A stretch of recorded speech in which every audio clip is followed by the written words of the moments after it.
Since the start of full-scale Russian war in Ukraine, all major Russian sport teams and athletes were banned from international competitions as a sign of solidarity with Ukraine. And now, after a year of full-scale invasion, thousands of Ukrainian lives taken away by Russians, destroyed infrastructure and terrorist threats to the rest of the world, the head of International Olympic Committee, Thomas Bach, offers to return Russia and Belarus to the Olympic Games 2024 in Paris. Why? Was Russia stopped in Ukraine? Was their troops retrieved and reparations paid? Was Putin sentenced in Hague? No. You say sport beyond politics? No, and it never was. History must teach us lessons. So let's recollect the Olympics of 1936 in Berlin. It was already obvious that Germany is getting ready for war. But what did sport officials do? They decided to allow Nazis to demonstrate their strengths, organizational skills, and zeal to conquer the world. Very soon it became obvious that Olympics in Berlin in 1936 was a mistake. Then why do we repeat it now? And not even on the verge of war, but after a year of full-scale invasion of Russia into Ukraine. Do we want to let them demonstrate and manipulate the world? We know that modern Russian ambitions are inseparable from old Soviet myths. And as in many totalitarian states, in Nazi Germany or Mao's China, in Soviet Union, sport played an important role in propaganda. Soviet Union wanted to demonstrate a new man capable of building communism. But it was never about training or developing physical abilities of its population. It was about pathos and impressions at all costs. Pretending to be a healthy nation, Soviet Union did not provide its adult population with enough time and space for physical activities. Various tennis clubs or pools or hockey teams were often closed for ordinary citizens, and their physical preparation ended at the stage of school or at the end of the university. Nutrition was also a serious problem. We all know how important it is for the development of an athlete. And in Soviet Union, people did not have access to many products, especially to fruit and vegetables. Onion, cucumber, tomato, apple, this is an average and a typical menu. And that's why pickled vegetables are so popular in many ex-Soviet countries. Wonder why? Because we did not have access to a variety of fruit and they are not common in a post-Soviet diet still. At schools and universities, children were actively introduced to sports, but once again, it was not about training and physical abilities or their health, it was about norms. Norms were an essential part of a physical training lessons, and honestly, I still remember this Soviet heritage on my lessons of PT. Not taking into account physical condition, family history, diseases, bone structure, weight, height, people had to pass specific norms. For example, we had to run a 100-meter distance in 14 seconds and receive marks for that. It was really stressful. I'm not a good runner. And there were norms for longer distances, more complicated exercises that were difficult for many students.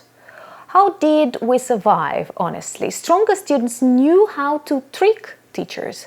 A very bad habit, once again, inherited from the Soviet system of norms and obligations. Weaker students received anxiety and lowered their self-esteem. Honestly, recollecting my physical training lessons, I confess they were the most stressful ones. The results of Soviet athletes on international competitions, world championships and the Olympic Games were always at the top. It was typical for the USSR to compete with the USA fighting for the first places. Cold War forever and everywhere. Of course, there were also lots of talented and unique athletes and trainers who gave all of their lives and health to the development of sport in the USSR.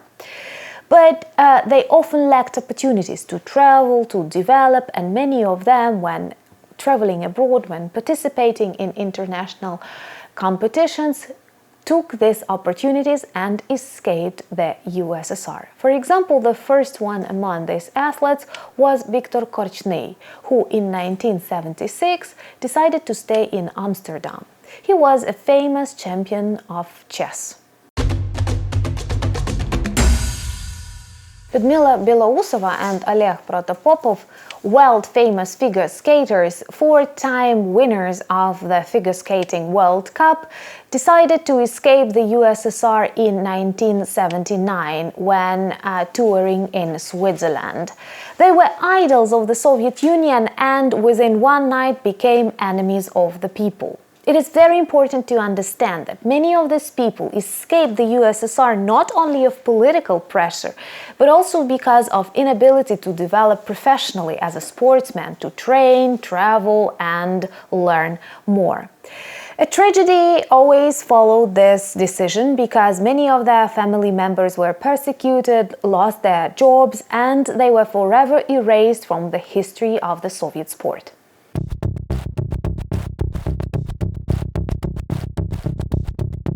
Another popular technique, now often practiced by Russian teams, is to substitute amateur players with professionals.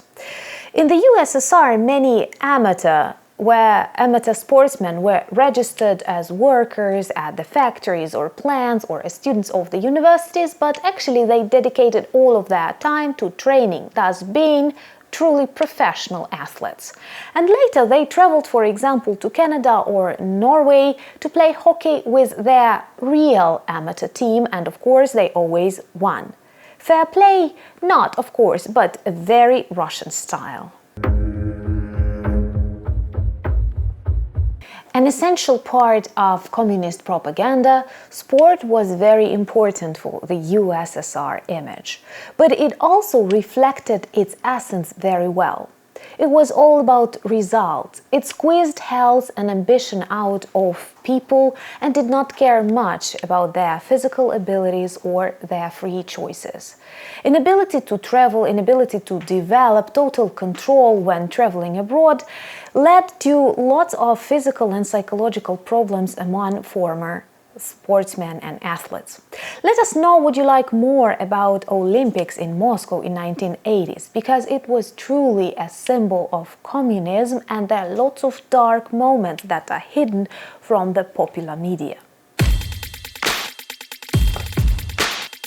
For years, even before the start of the full-scale war in Ukraine, Russian athletes were forced to participate in international competitions not with their own national flag or with their national anthem, but using formal flags, for example, of the Olympic Committee.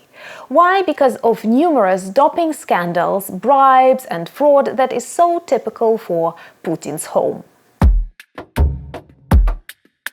So why are we talking now about the return of Russia to the Olympics in 2024? Maybe then we should invite Kabayeva, Putin's probable lover, to carry Olympic fire? Sounds like a horror story for me, and I hope we will not participate in that. Sport has never been beyond politics. It never was, it never will be, but the play must be fair. And this means no Russia in international competitions, at least until we win this war and finish Putin's regime. My name is Anna, and here in Ukraine I have to be a long-distance runner. Because we realize this war is for long, but so is our desire to win it. Please subscribe to follow more updates on the situation in Ukraine and Soviet myths debunked that still fuel Russian crimes. And let us know, would you like to see a separate episode on Moscow Olympics 1980?